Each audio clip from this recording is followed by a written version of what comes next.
Halo teman-teman semuanya, gue jadi Mardi. Kali ini gue akan membahas sebuah pemikiran yang akan merubah hidup lo 40 tahun ke depannya. Terkhusus bagi teman-teman yang sedang SMA ataupun SMP. Nah, kita semua sering ditanya mau lanjut kuliah di mana setelah tamat SMA. Seolah nggak ada opsi lain gitu kan. Nah, padahal faktanya di luar negeri itu banyak dari mereka yang ambil cuti setahun ataupun magang gitu kan buat menambah pengalaman teman-teman. Nah, sedangkan di Indonesia ini gap year ataupun cuti setahun dianggap sebagai kegagalan ataupun pengangguran gitu kan.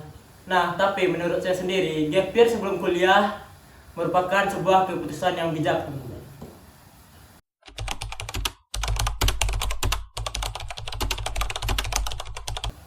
Masalahnya gini teman-teman, dari kecil SD, SMP, SMA kita selalu disuruh buat berlari, gak ada remnya sama sekali. Nah, di umur 18 tahun kita disuruh nentuin nasib 40 tahun kita ke depannya. Alhasil apa? Banyak dari teman-teman yang salah jurusan. 1 dari 3 mahasiswa itu nyesel sama pilihannya sendiri. Lalu salahnya di mana?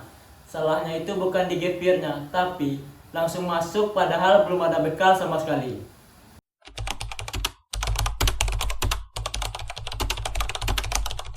Oke, alasan gue tetap sama. Gap year itu merupakan keputusan yang bijak.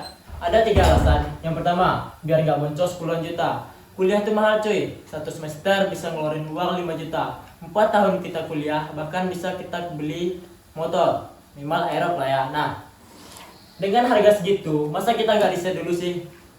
Nah, disitulah letak fungsi gap year-nya teman-teman. Kita kerja dulu, nabung pengalaman dulu, magang dulu. Biar di sana kita tahu kita ahlinya di bidang apa, minatnya di mana gitu kan. Biar nanti pas semester 5, semester 6, semester 7 kita nggak nyesel dan malah keluar dari kampus. Bukan cuma rugi waktu, tapi juga rugi biaya teman-teman. Yang kedua, biar dompet sama mental aman. Biasanya anak kuliah yang baru masuk itu pada kaget.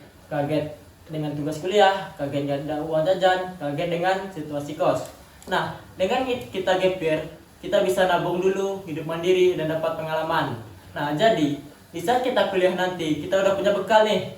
Kita pengalaman sebelumnya, kita udah pernah hidup mandiri juga. Nah, bahkan ada riset teman-teman. Orang yang gap year itu biasanya IPK-nya lebih tinggi daripada yang langsung masuk ke dunia perkuliahan. Alasan yang ketiga, biar tahu arah hidup, gak cuma ikut-ikutan. Nah, ini yang paling penting teman-teman. Banyak dari kita kuliah karena ikut teman-teman kita yang lain pada kuliah, biar nggak dibilang pengangguran dan ketinggalan. Nah, padahal bukan itu sebenarnya yang kita mau. Nah, dengan kita gap year, kita bisa tanya kepada diri sendiri, kita sebenarnya maunya apa? Mau kerja, mau berbisnis, ataupun mau menambah pengalaman. Jadi, pas kita masuk kuliah, kita udah punya tujuan, bukan cuman ikut arus.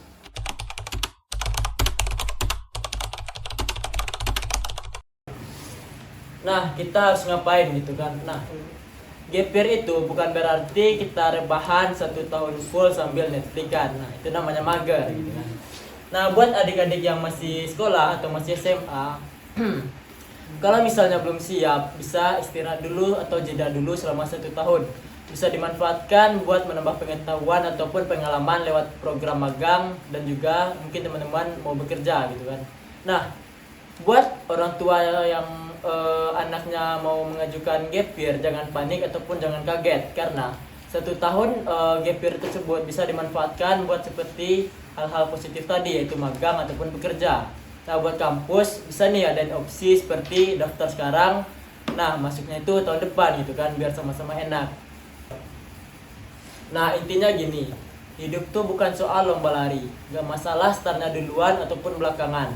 Yang penting kita tahu arah dan tujuannya.